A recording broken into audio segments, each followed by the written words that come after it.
Hello everybody, welcome back to my channel. I wanted to come on here and touch on Trump and Iran.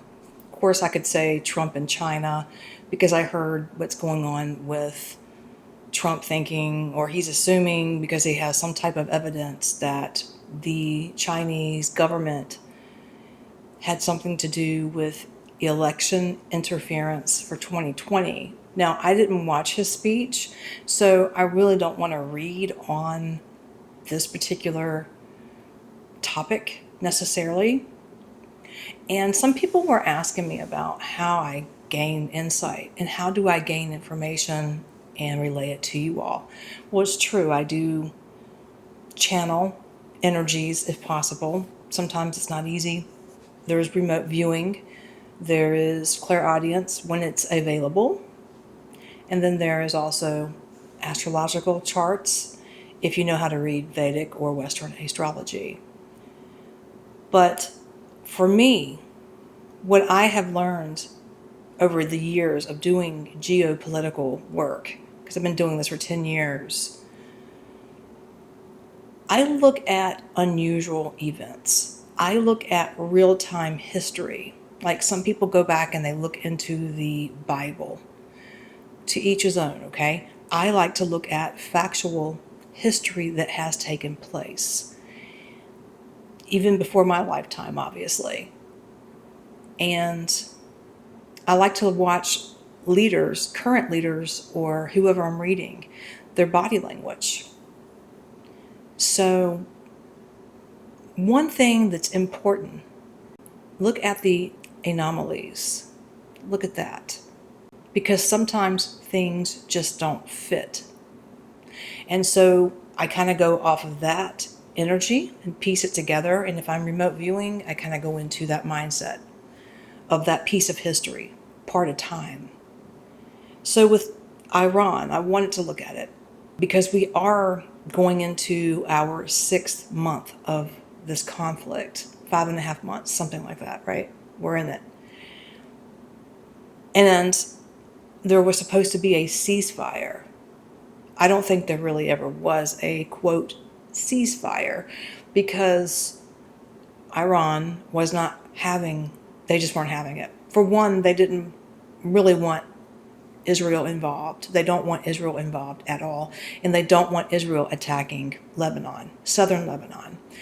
And Israel is doing whatever they want to do. Somewhat defiant, if you ask me.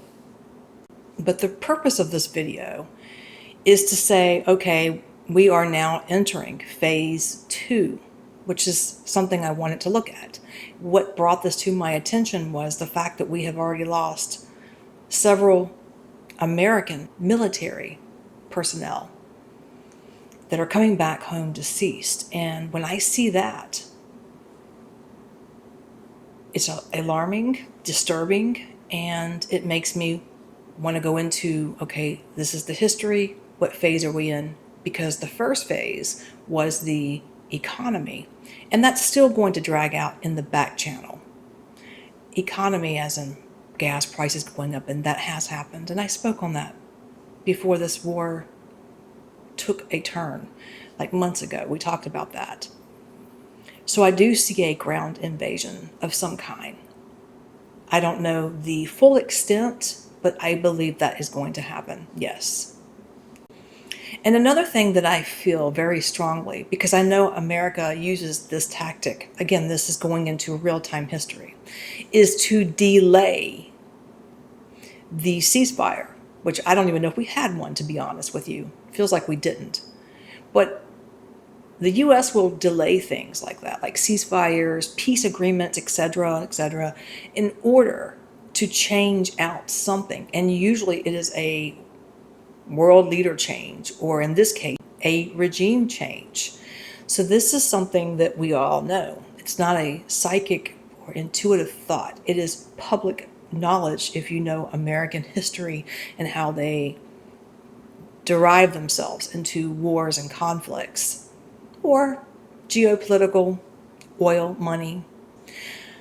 I do believe that, especially the end of August, intuitive thought now, there's going to be something like a big change or there's just going to be something that takes place. It could be regime change. It very well could be something I'm getting for the month of August. But in my past visuals, and I think I spoke on this, I don't know, I had said that I saw men, military attire, near the shoreline in Iran, and they were fighting. So that's a very good indicator of boots on the ground for me. And then I was looking and thinking about, again, let's go back into reality of what really happens in World War history. It's my belief that there's going to be boots on the ground. You could say a ground incursion. We could use that word. And we're going to see Americans, maybe even Europeans. I don't know how far this is going to go yet. But I'm speaking just here right now in pretext. Americans, boots on the ground. And I see a proxy being built. Now, I feel that it's going to be the Kurdish people over there. I feel like the United States, again, this is my intuition, but also history. They're going to create, I guess you could say like a proxy, but is it a proxy? I'm not sure. It's not the same as Ukraine. But what I'm saying is, I feel like they're going to use, the Kurdish are going to stand up and they're going to invade in some way parts of Iran. But they're going to have American military backing. And when I say backing, I mean logistics, money, weapons, air defense, just whatever is needed, okay? Now, doesn't that sound familiar? Okay, it does. I mean, think about Ukraine, for example. Ukraine, they're using their own Ukrainian men. They're fighting the front line, right? The Ukrainians are. But this is a proxy war. It is. It is a straight up proxy war, whether you like it or not. It's coming out more and more every day that that's what this is. And I said that in 2020 before this even happened, that this was going to happen. I was shown that so clearly in other mediums as well. You have men and women that are Ukrainian, that are fighting, and of course those volunteers from all over, like Americans, and there's people from the UK and Europe that also have volunteered to fight the front lines. But my point is, they are Ukrainian. But who is actually fighting that war? It's NATO. It's NATO all the way, because it's being funded by NATO. So what I see happening in Iran is something very similar, but it would be Kurdish. Strongly, I'm getting something with the Kurdish people. Now, it may come out that I'm completely wrong about my evaluation and intuition as well, but that's what I feel we're going to see next. So we're leaving phase 1, and now we're going into phase 2, and I believe that's slowly going to happen, is happening, and most likely a lot of things are going on behind the scenes that you and I don't know about. But be listening out for Kurdish, some type of Kurdish invasion. That's important. And I'm getting the north. So I don't know, I don't have a map in front of me, but I feel like the north portion would be where the Kurds are coming out of, and they're going into possibly northeast part of Iran. I don't know. Be listening out for that. That's important. Now, why are they doing this? Why are they bringing in Kurdish? Well, okay. And so I have to be careful how I speak on this, because what I'm saying is not factual, but then again, I'm speaking history as well. So some of it is, some of it's not. The intuitive part I can't claim to be factual, guys. But the reason why this is going to be done is to avoid bringing in American soldiers. Now, they're going to have to bring in American soldiers. This we know. But it is to lower the number of American soldiers. Why? Because we already are starting to see a stir just by the Americans who lost their lives. I think some in Jordan, some over just different parts of the Middle East, where they're being hit by Iran, right? And so the Americans are already not feeling this war. They don't want to get involved in this war. They don't want to get involved in the Russia-Ukraine war. We don't. But when we start seeing Americans, men and women that serve our country, come back in, no longer with us anymore, with a American flag draped over a wooden coffin, it is very disturbing, as it would be for any country, of course, but it brings an extreme fear here in the U.S. So I don't think the current administration wants to do that. But there's going to be Americans. There has to be, in order to teach the Kurdish. And they need people more than just Kurdish. But Kurdish is going to be the front line, just like you see with Ukraine. But this was going to be much bigger. This is going to be much bigger, yes.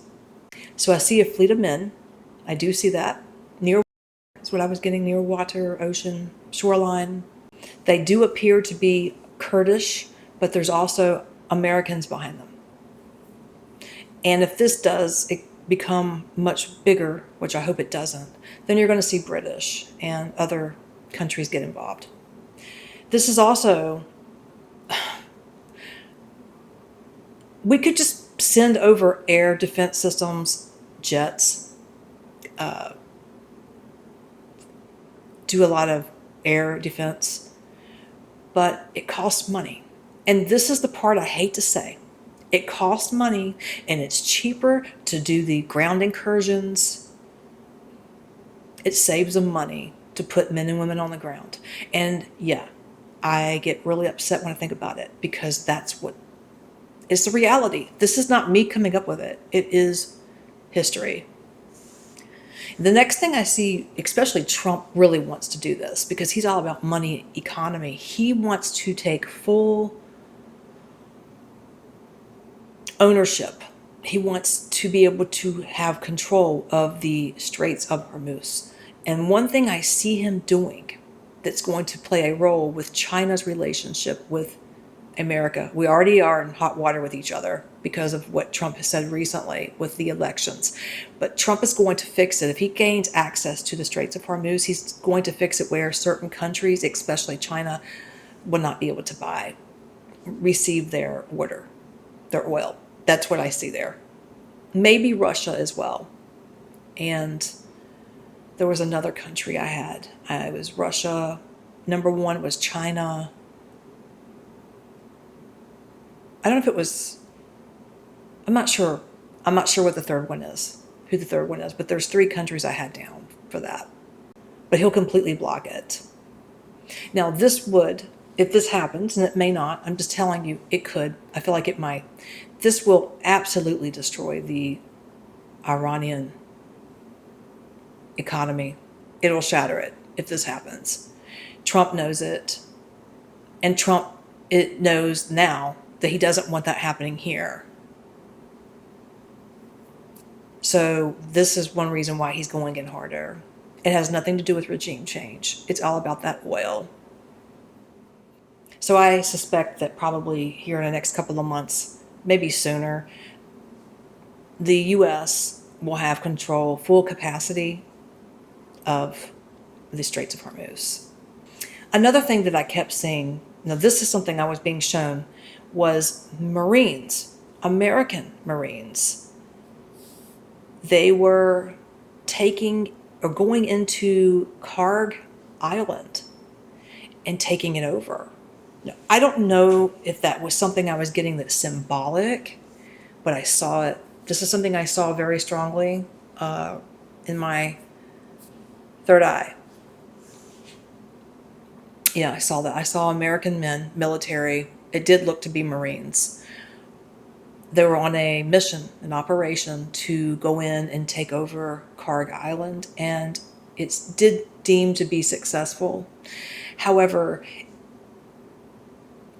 the current administration has 2 pathways, just like Trump has 2 pathways. Unfortunately, I'll get into that later. I think I already did, but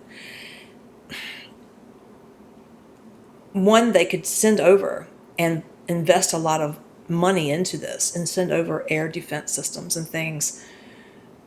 but it's going to cost them too much money, I believe. And so I am afraid that even though they have this Kurdish, this Kurdish proxy who's going to do the frontline work, lose lives as well, it's cheaper for them again to use boots on the ground. So what the Kurdish cannot accomplish, it will definitely have to be another country coming in. I don't want to say, oh, it's going to be Americans, but most likely. I mean, it's a possibility. Or we could even see Israel, but that I don't necessarily think that that's going to be the case. I feel like it would be more a Western country, and I'll just say that. But this will be something that will trigger it would trigger a draft, I do believe. I think it would, especially if it's Americans. It would most likely would be forced to do what they call a natural draft. I hope I'm wrong. I hope that's not the case here, but history repeats itself, and we've seen it before. We saw it in Vietnam. And so that's what I believe could possibly be in the works. It really depends on what action the current administration is going to do. Are they willing to sacrifice our men and women, or are they going to spend the money? Well, they should spend the money, but do they have it? Probably not. And so this is why I think we're going to see a ground incursion. But first, it's going to start off with the Kurdish. And, wouldn't it be amazing if it could just be nipped in the bud and be over, and there's nobody else involved? It's just done. I mean, that's a possibility. I'd never rule out the good things. I never come on and say that what I speak on as facts is going to actually happen. But I share where I'm leaning more towards, and that is down the line, I see a ground incursion with the Kurdish and then possibly Americans. Yeah. Now, I feel like this conflict is going to have, and it could be something with China as well. I'm not ruling out China. China's pissed, but I'll get into that in a second. I want to mention something. 2028 elections. Now, I put out a video and I said I felt like things were going to go blue, but not 100% blue. What I mean by that is you might see the Democrats take some seats, but somehow or another, when I think about 2028 elections, I think about Zelensky, who is the leader of Ukraine. I think of Zelensky and what he said when he was asked a while back, are there going to be elections in Ukraine? And Zelensky responds to, no, there can't be elections. I'm going to remain in power and push the elections back because there is a what? There is a war.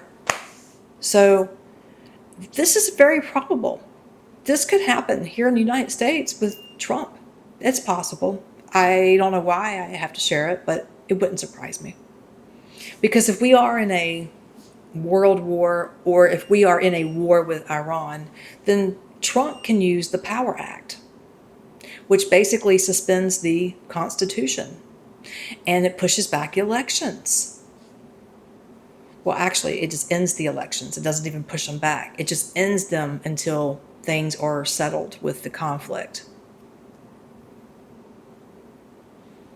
And Trump took notes, believe me, because Trump was standing beside Zelensky when Zelensky was asked by the reporter about elections in Ukraine. And Trump's eyes, go back and find it. I have to see if I can find the interview. Trump's eyes were like, what, really? He liked the idea. Let's be honest, he liked it. I'm just saying, that's a possibility. That's a very, very big possibility. Again, I'm not saying that that's going to happen, but it's really good to look into real-time history, real-time energy, watching people, listening to what's going on in real time, going back 100 years if need be, to go into where we are now, because you'll find a lot of similarities in history that repeats itself. And then I was thinking about, well, Trump has already he ran 2 terms. Like, he's been president twice, so he can't do it anymore. So wouldn't it be crazy if, let's just say one of his kids ran for power or ran for office, or maybe J.D. Vance, I don't know, but let's just say Donald Trump Jr., let's just say he got in. Hypothetical, he becomes the next president. Well, then Donald Trump could become the vice president. I'm just saying, it's not so far-fetched, guys, that you think it wouldn't happen. I think it could happen. I absolutely would not be sitting here talking about it. And another thing, I could almost see Trump, or I could say a Republican, but it feels to be maybe Trump Jr., or I'll just say Republican, versus Democrat. And we had talked about Newsom, but Gary's got problems. I understand that. And I see a lot of murky around him, especially his aura. He would be a candidate that would win. I think he would eventually win, but I'm seeing something with Obama. Wouldn't it be crazy if you saw one of the Trump kids, or Trump, or a Republican, or maybe J.D. Vance, but I don't know, maybe, possibly, running against Obama? Or I could even say Newsom. I'm not going to rule him out either. But anyways, what I'm saying is, by suspending the Constitution and ending the election because of a war would give Trump time to stay in power a little longer. Again, I plead the 5th, the 10th, the 15th. I don't know what's going to happen, but it's worth noting. So there you have it.